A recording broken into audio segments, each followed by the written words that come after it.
여러분 고난주간 동안 여러분 기도하시고 또 주님의 그 십자가를 묵상하며 여러분 한 주간 잘 사셨습니다. 그래서 우리가 그 고난주간을 지나 이제 우리에게 맞이한 이 부활의 아침이 그래서 더 특별하고 의미가 있고 또한 기쁨이 있습니다. 여러분, 예수님 부활하셨습니다. 예수님 부활하셨습니다. 예수님 부활하심을 우리 감사하며 하나님 앞에 박수로 영광 올려드리겠습니다. 할렐루야. 감사합니다. 여러분, 세상에는 크고 작은 많은 종교들이 수없이 많이 있습니다. 그래서 어떤 사람들은 혹자는 얘기하기를 이 세상의 모든 종교는 사람들의 숫자만큼이나 많다라고 얘기하는 사람들이 있습니다. 뭐 정한수 떠놓고 비나이다 비는 그런 미신부터 시작해서 여러 가지 종교들 이 세상에 너무나 많습니다. 그런데 우리가 믿는 그리스도교, 저는 뭐 기독교라고도 말할 수 있지만 기독교는 너무 광범위해요. 그래서 저희는 그리스도교라고 말하고 싶습니다. 우리가 믿는 그리스도교 신앙은요, 세상의 그 어떤 종교도 갖지 못한 아주 특별한 진리가 있습니다. 그 진리는 바로 예수님의 십자가 고난과 그리고 예수님의 부활입니다. 그야말로 이 세상에 헤아릴 수 없는 많은 종교와 신앙이지만 죽은 사람이 죽었다 다시 살아났다는 이 부활의 진리를 믿는 종교는 전 세계에서 그리스도교가 유일합니다. 여러분, 석가가 뭐 대단한 성인이었다 하지만 그 석가가 죽었다가 다시 살아났습니까? 공자가 세계 인류 문명의 가장 뛰어난 석학이며 성인이라고 얘기하지만 그가 죽었다 다시 살아났습니까? 수많은 이슬람 교회 많은 사람들이 믿는 그리고 선지자로 믿는 마호멧이 죽었다가 다시 살아났습니까? 아니요. 세상의 그 어떤 종교도 죽었다 다시 살아났다는 부활의 진리는 없습니다. 기독교, 특별히 그리스도교만 유일합니다. 우리가 믿는 그리스도교는 자기 자신의 선행이나 노력으로 구원을 얻는 종교가 아니라는 걸 여러분 잘 알고 계시죠?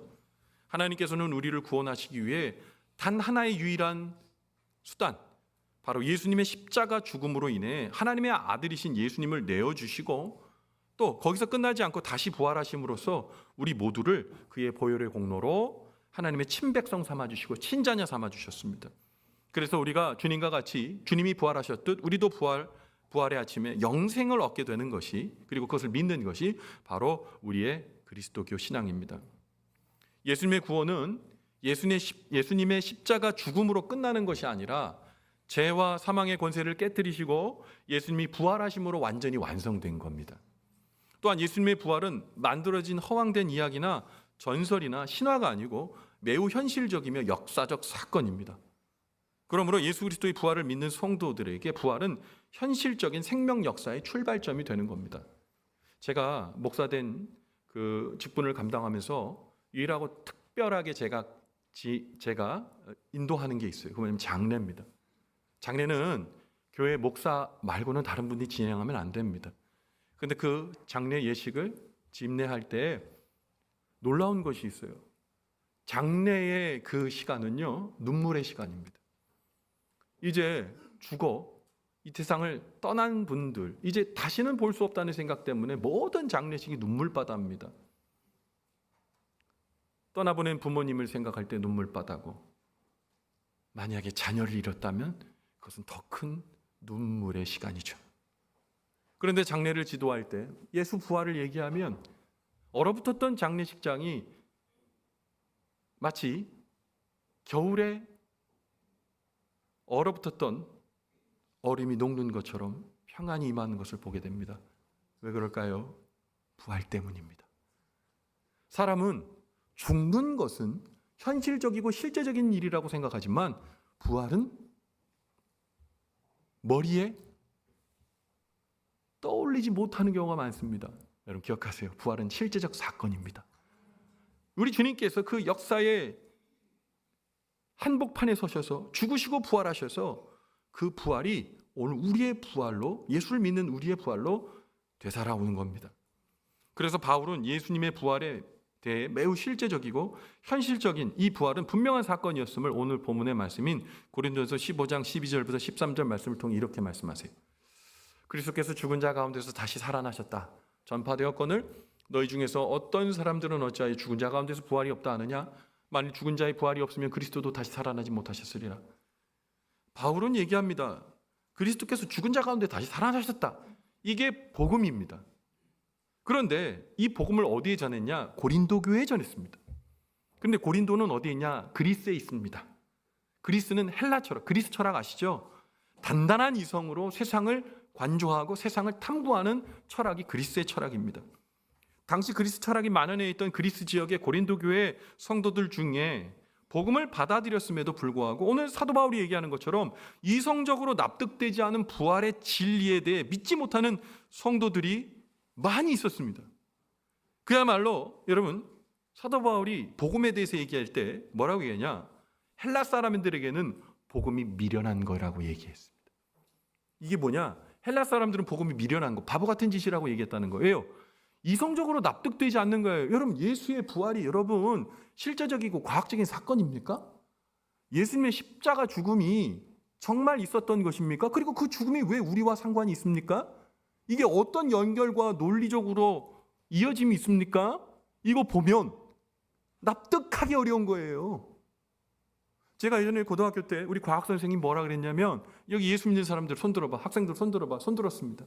우리 과학 선생님이 뭐라고 얘기했냐면, 너희는 아직도 다윈의 종의 기원의 책을 읽어보지 않았니? 하나님이 이 세상 창조한 거 아니야. 그거를 우리 과학자들이 증명해내고 있어. 그렇게 말씀하셨어요. 진화론에 대해서 말씀하셨고요. 세상의 사람들의 논조는 납득 가능하지 않으면 믿음도 없는 겁니다.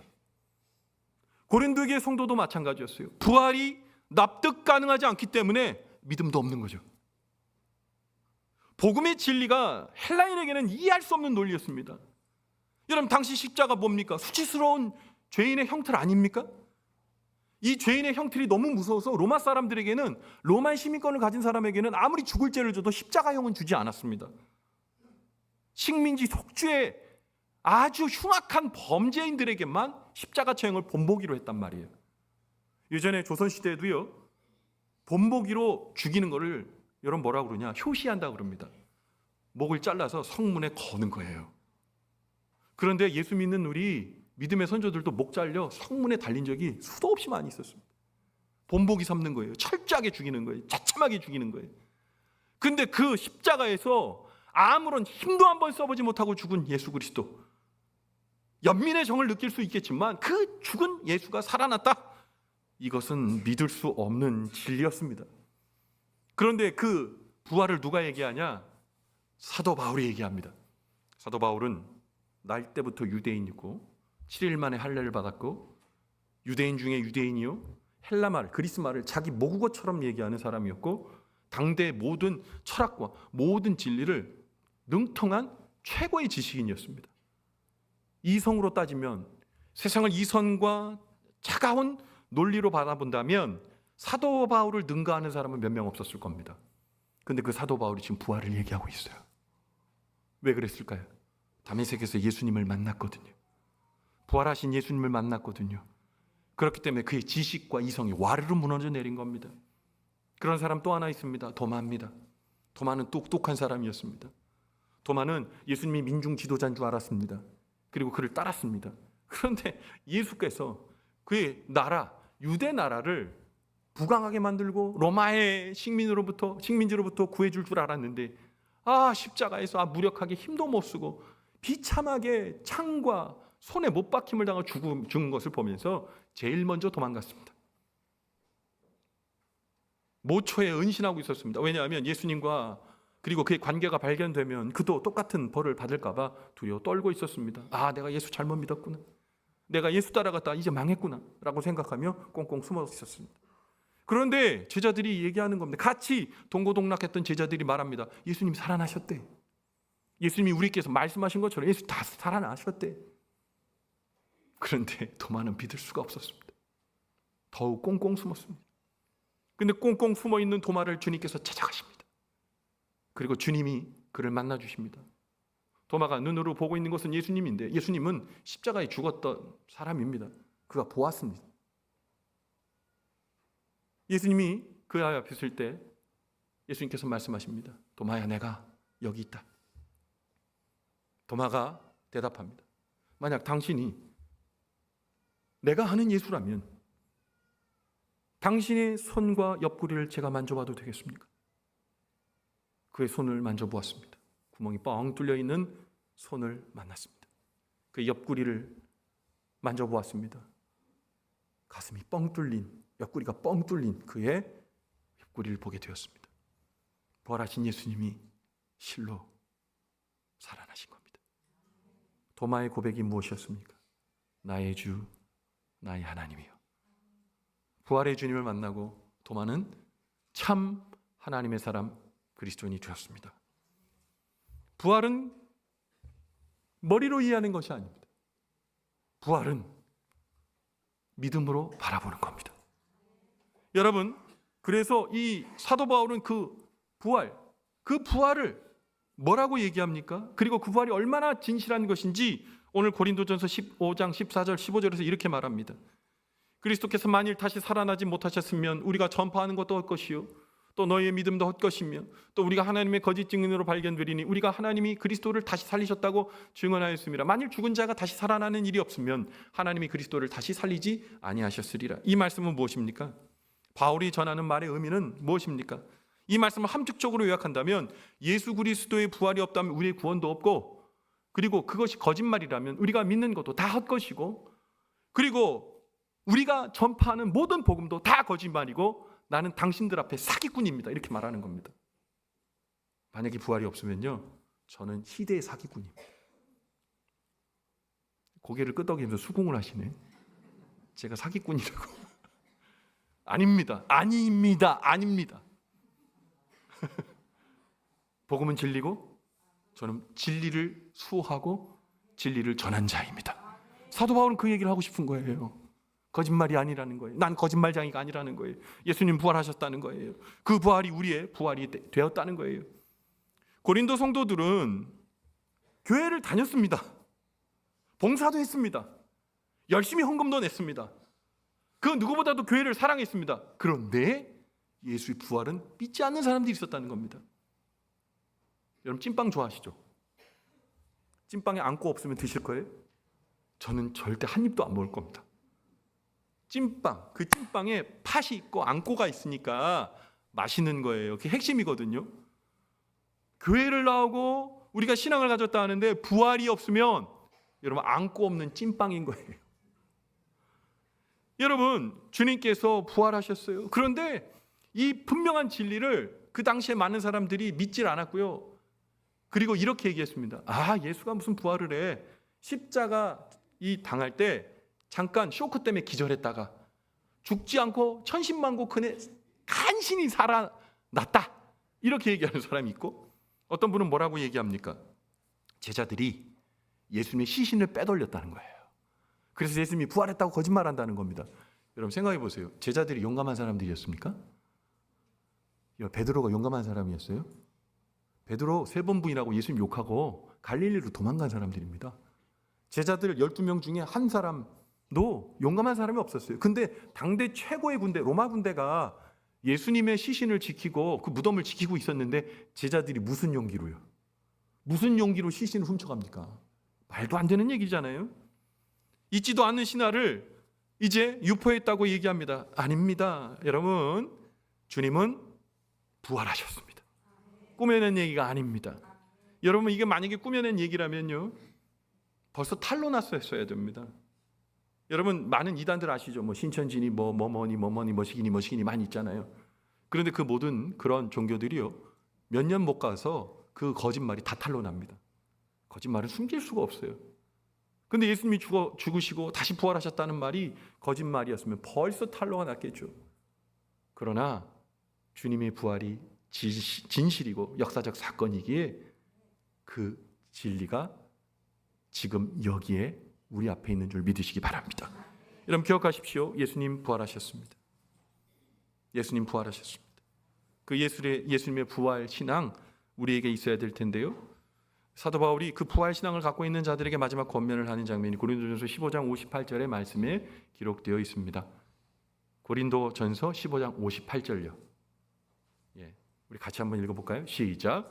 그러므로 내 사랑하는 형제들아, 견실하며 흔들리지 말고 항상 주의 일에 더욱 힘쓰는 자들이 되라.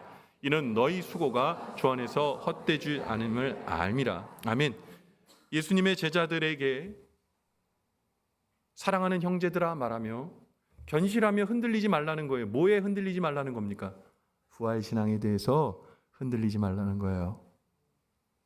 여러분, 이 말씀 잘못 읽으면 교회 열심히 다니십시오 이렇게 이해하실 수 있을까 봐 걱정이 됩니다. 부활신앙에서 흔들리지 말라는 거예요. 누구도 흔들 수 없는 나의 구원을 누가 흔들건랑 여러분 흔들리지 말라는 겁니다. 사랑하는 성도 여러분, 부활신앙에서 굳건히 서 있는 저와 여러분 되시길 바랍니다. 여러분, 그 부활신앙에 굳건히 서 있을 때 주의 일에 더욱 힘쓰게 되는 거예요. 가치가 다르거든요. 더 귀한 가치에 힘을 쓰고 애쓰는 겁니다. 오늘 부활절 칸타타 하려고 여기 성가대 우리 찬양대 여러분들이 많은 시간들을 연습했습니다. 왜요? 이거 끝나면 한 분씩 오십시오. 제가 100만 원씩 드릴게요. 제가 이렇게 해서 조직된 성가대가 찬양대가 아닙니다. 또 진짜 100만 원 주는 줄 알고 저한테 와서 달라고 하시면 안 돼요. 이 찬양대가 그렇게 부활의 주님을 찬양하기 위해서 연습한 이유가 뭡니까? 그의 주의 부활이 내게 사실이기 때문에 주의 일에 힘쓰는 거예요. 여러분, 우리 마찬가지입니다. 부활신앙이 있다면 주의 일에 힘쓰지 말라고 해도 힘쓸 수밖에 없어요. 사랑하는 성도 여러분, 다시 한번 여러분에게 이 축복의 소망의 말을, 복스러운 말을 전해드립니다. 예수님 부활하셨습니다. 예수님 부활하셨습니다. 예수님 부활하셔서 나의 구주가 되셨습니다. 이제 천국이 우리의 나라가 되었는 줄 믿으시기 바랍니다. 여러분, 그래서 우리 주님 부활하신 이 부활의 아침에 우리 주님께서 우리에게 허락하신 이 부활의 소망 가운데에 견실하며 흔들리지 말고 항상 주의 일에 더욱 힘쓰는 자가 되어 나의 믿음이 헛되지 않아 마지막 주님 만나는 그날 부활의 영광스러운 모습으로 하나님 자녀로 주님 앞에 어여치 아름다운 모습으로 서게 되는 저와 여러분의 부활의 주인을 따라가고 부활의 예수님을 마음에 품는 저와 여러분의 복된 은혜, 오늘 축복의 부활절 아침이 되시기를 주님의 이름으로 간절히 축원을 드립니다. 아멘. 기도하겠습니다. 하나님 아버지, 오늘 주의 은혜로 우리가 여기 서 있습니다. 예수님 날 위해 십자가에 못 박혀 죽어주셨습니다. 그런데 그것이 엔딩, 마지막이 아니었습니다. 주님이 부활하셔서 우리의 부활의 근거가 되어주셨습니다. 우리 영생합니다. 우리 하나님의 나라 자녀 되었습니다. 하나님 이 사실에 조금도 움직이지 않습니다. 하나님 견실하여 부활의 증인으로 살아가는 우리 믿음의 권속, 우리 망원지일교회 부활의 증인들 다 되게 도와주시옵소서. 오늘도 이곳에 역사하셔서 부활하셔서 우리 하나님 자녀 삼아주신 우리 구주 예수님 귀하신 이름 받들어 간절히 축복하며 기도 올리옵나이다. 아멘.